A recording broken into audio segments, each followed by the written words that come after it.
make the embroidered version of your flag. So you need 2 pieces of fabric, 2 contrasting colours, looks really nice. Take the top piece of fabric, we're going to fold it in half, and we've made a love heart stencil out of a piece of paper. Fold that in half, put it on the edge, draw around, cut that shape out. Doesn't need to be neat, it can just be however you can do it.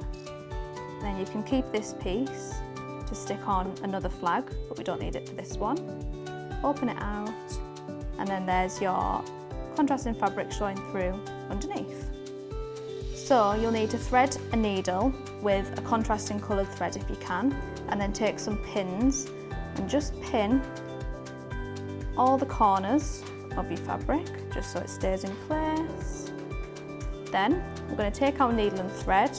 We're going to start from the bottom because that's just easier, and then we're going to bring the needle up all the way and then down just on the edge of the tea towel fabric.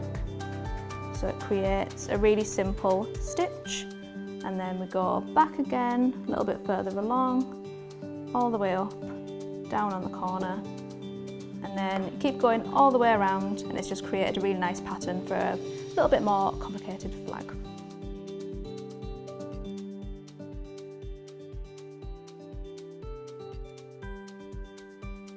So here we have our hand embroidered flags ready for the King's Coronation Day. Hope you all have a brilliant day.